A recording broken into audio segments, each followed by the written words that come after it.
Mensaje dominical del Monseñor Andrés Carrascosa, Nuncio Apostólico en el Ecuador.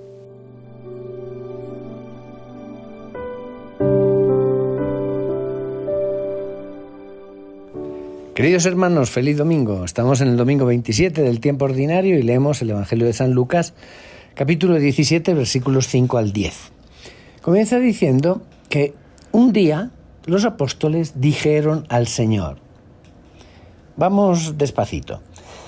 San Lucas nos está describiendo la última subida de Jesús a Jerusalén. Y Lucas aquí utiliza una fórmula solemne para introducir lo que va a seguir. Después de haber hablado con los fariseos y con los discípulos, ahora Jesús se dirige a los apóstoles. Este título se le da a los 12 solamente una vez en cada uno de los otros evangelios, pero Lucas, él emplea 6 veces en su evangelio y 28 veces él escribe en los Hechos de los Apóstoles la palabra apóstoles. Y en su pluma, solamente los 12 tienen derecho a este título. Son los testigos oficiales de la buena noticia del resucitado hasta las extremidades de la tierra. Y apóstoles, apostoloi en griego significa enviados. Es decir, ser apóstol en nuestra vida cotidiana es un papel que tiene una gran responsabilidad, pero nadie se puede dar a sí mismo este título. En la iglesia primitiva eran muy conscientes del privilegio intransmisible, inalienable que tenían los 12. La autenticidad de su misión, de su envío, venía de Jesús mismo. Era Él quien les había escogido, les había enviado. Ellos eran sus testigos. Habían escuchado sus palabras. Entonces podían repetirlas porque venían directamente de Él, de Jesús. Ellos habían visto sus gestos. Ellos podían volver a hacerlos. Eran los de Jesús. Sobre todo, ellos lo habían visto vivo después de su resurrección y no podían no anunciarlo hasta las extremidades de la tierra. Pues en un sentido analógico, la Iglesia hoy nos pide a todos los cristianos que seamos apóstoles. Pero las exigencias de autenticidad siguen existiendo en toda su densidad. Yo soy un enviado, pero yo soy un enviado por Jesús en persona, para ser testigo de Él, de su pensamiento, de sus palabras, de sus gestos, de su salvación, de su amor, no de lo que a mí me parezca ir a decir. Y dice que los apóstoles le dijeron al Señor, aumenta en nosotros la fe. Este título, Señor, aparece también una sola vez en San Mateo y en San Marcos para designar a Jesús mientras Jesús está vivo. San Lucas lo emplea 19 veces en su evangelio. Pero esta palabra no está ahí por casualidad, nos reenvía a la gloria del resucitado. Además, esta oración de los apóstoles no es una cosa banal. Es la única vez que se ve a estos amigos de Jesús dirigirle, digamos, una oración, como si fuera Dios, porque es Dios. Es al Cristo en gloria, en la gloria de su Pascua, de su resurrección. Aquel de quien ellos han descubierto más tarde esa señoría, después de su gloria, de su resurrección. A Él le dirigen, como anticipadamente, esta oración. Aumenta en nosotros la fe. Y no olvidemos que Jesús está subiendo a Jerusalén y su muerte está próxima. Y ellos dicen, aumenta en nosotros, Señor, la fe. Ser apóstol no es una simple decisión humana. Ser testigo de la resurrección de Jesucristo, esto no viene de una evidencia racional, sino que no es algo que se impone como una simple constatación de un hecho histórico. Es la fe, solamente la fe, la que nos abre a las realidades propiamente divinas y por lo tanto trascendentes, más allá de toda racionalidad científica. Y la fe es un don de Dios. Por eso aumenta en nosotros, Señor, la fe. ¿Quién, entonces, sino Dios mismo, que ha podido transformar a los apóstoles en estos testigos valientes después de esas negaciones lamentables, no conocerlo? ¿Quién, sino Dios, los ha llevado a ser testigos valientes hasta el martirio? No, la fe no es una evidencia y no es tampoco una conquista, no es una tensión intelectual, voluntaria, humana, es la humilde acogida de un don, de una gracia. Esto no quiere decir que el hombre no tiene que hacer nada, tiene que acoger, que es un acto humano eminentemente activo. Porque tú no eres la luz, pero si tú cierras las ventanas, el sol que quiere entrar en tu casa, no podrá nunca entrar. La fe es un sol, un don que siempre se nos ofrece, pero hay que abrir las ventanas, hay que abrir nuestra vida.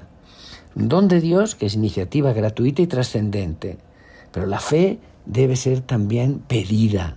Esta oración es como esa ventana, hay que abrirse al don de Dios. Señor, dame la fe. Señor, aumenta en nosotros la fe. Y Jesús respondió: si tuvieran fe, aunque fuera tan pequeña como una semilla de mostaza, podrían decir a este árbol frondoso: arráncate de raíz y plántate en el mar, y los obedecería. Es una imagen inolvidable, es típicamente de Palestina. Responde mucho a ese estilo paradójico que usa Jesús. El grano de mostaza es la más pequeña de todas las semillas, pero ese árbol frondoso que traducen aquí es el sicómoro en el texto original. El sicómoro, según las sentencias de los rabinos judíos, era el árbol más difícil de arrancar hasta en sus raíces. Jesús evidentemente no nos aconseja aquí que vayamos pidiendo milagros sensacionales. Él nunca trasplantó un sicómoro al mar y muchas veces rechazó esos milagritos maravillosos que se le pedían.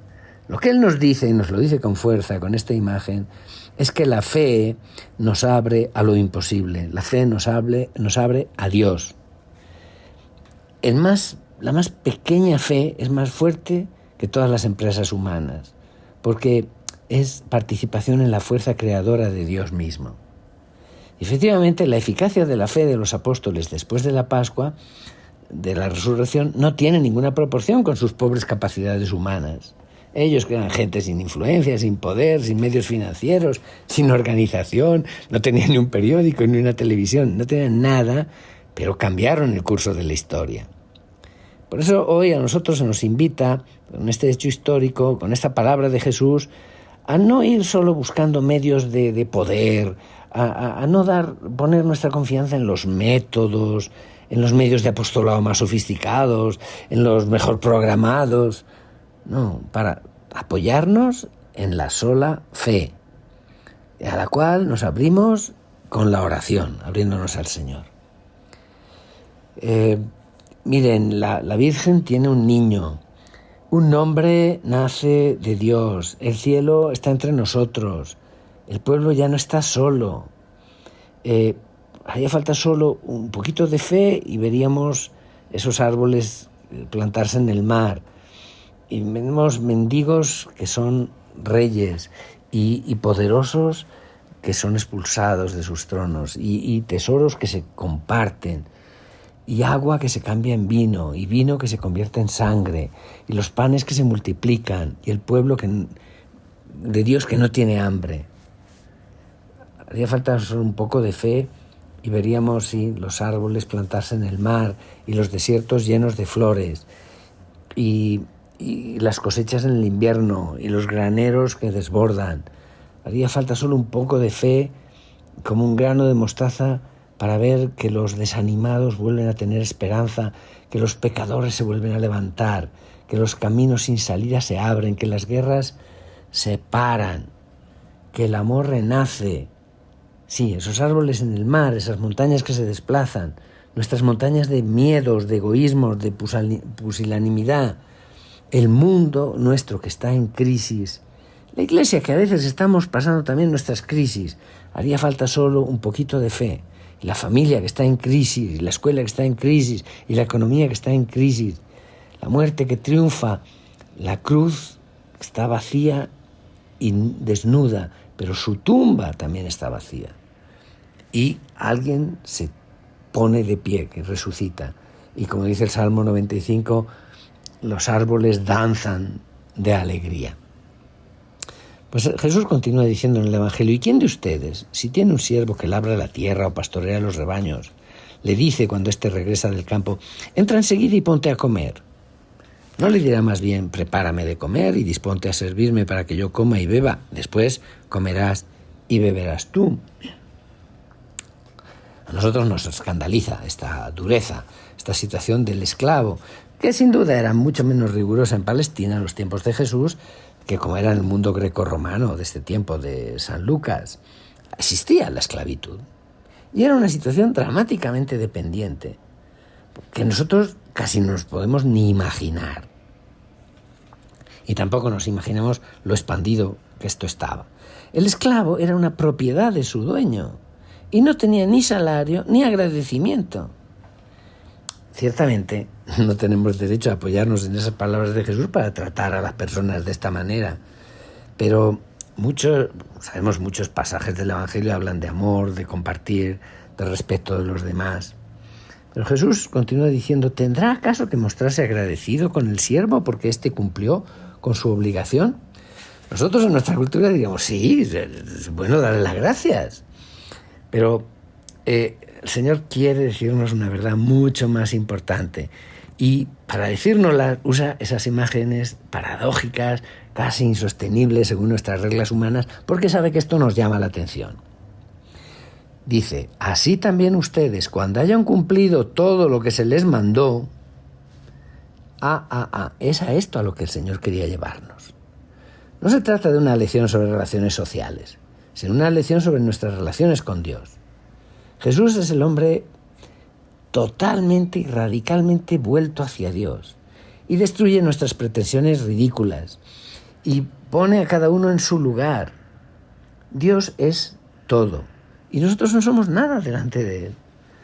Nosotros tenemos que escuchar esta verdad evidente. Dios es el Señor. Es una imagen austera y verdadera que no hay que oponerla a tantas otras imágenes de Jesús, cuando se habla de Él, de Dios como un padre, de un esposo, uno que se hace siervo. ¿Qué hará el dueño de la casa? Yo declaro que se pondrá a servirlos a la mesa. No podemos aceptar estas contradicciones que hay, aparentes. Lo que acepto, Señor, es ponerme delante de ti como un pequeño siervo, atento a ejecutar fielmente todo lo que tú me mandas. Como María, como los santos. Dios es el primer servido, decía Santa Juana de Arco. He aquí la esclava del Señor, decía María.